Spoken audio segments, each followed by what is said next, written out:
Hi, and welcome to this video on the Constitution of the Presbyterian Church.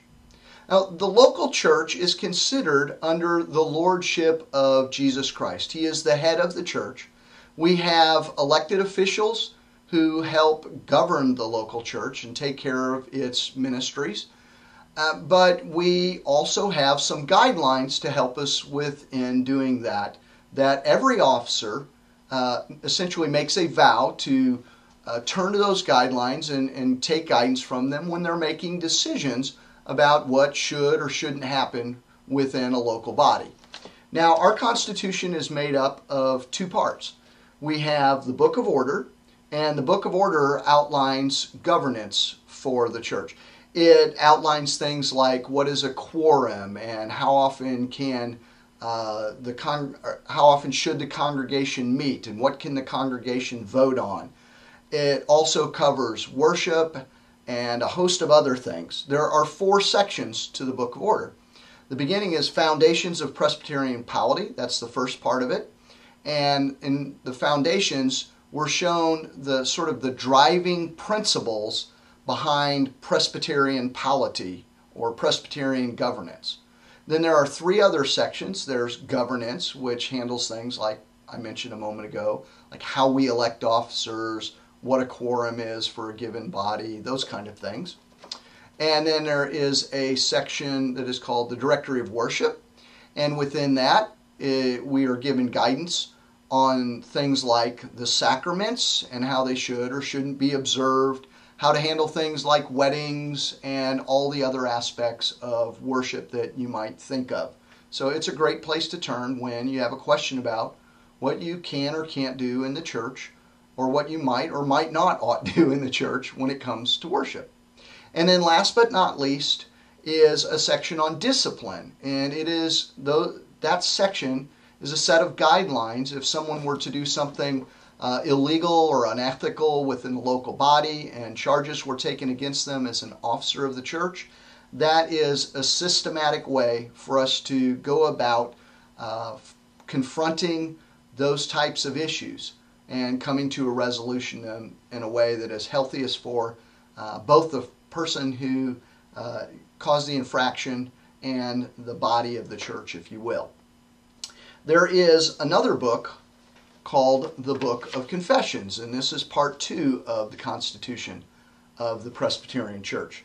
And the Book of Confessions is a collection of, I like to think of it as snapshots of what the church believes at particular historic moments.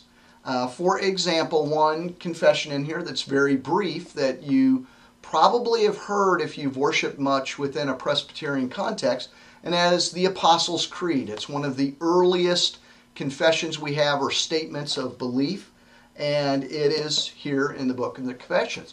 Now, some of them are very lengthy. There's like, for example, the Helvetic Confession. It's a very long confession. So they vary in size and form, but each one of them is a snapshot of what the church believed during a particular historic moment within the church. I'll give you an example of what I'm talking about. If we were to go to the Confession of 1967, we would find a lot of language in that addresses civil rights issues that were going on during that era.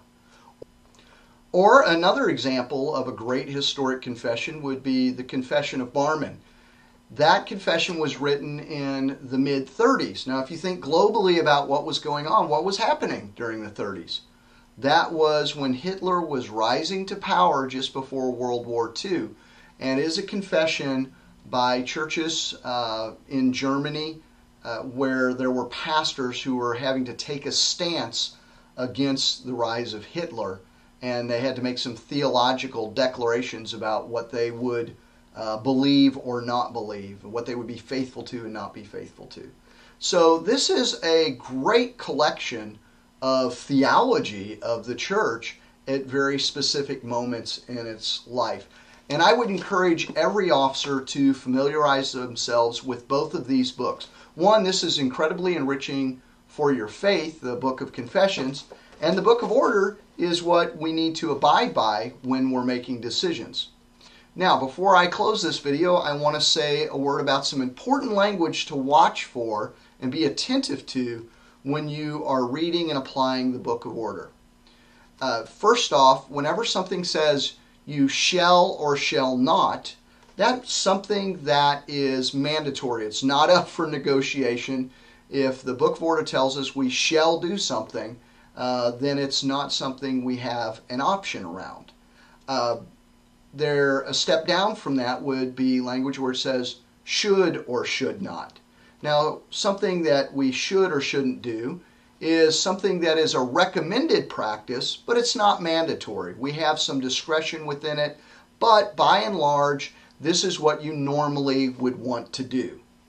Then there is may or may not, and things that say may or may not are things that are permissible or not they're permissible or not permissible, meaning, it's not recommended necessarily, but if you wanted to do that, it would be acceptable to do that when you see the word may by it. So those are some really important terms that you should watch for and be attentive to when you're reading and applying the Book of Order. Well, that's it for now on the Constitution. In another video, I'm going to give you a peek into the Book of Order and show you a little bit about how it is organized so you'll understand how to access it. Look forward to seeing you in that video.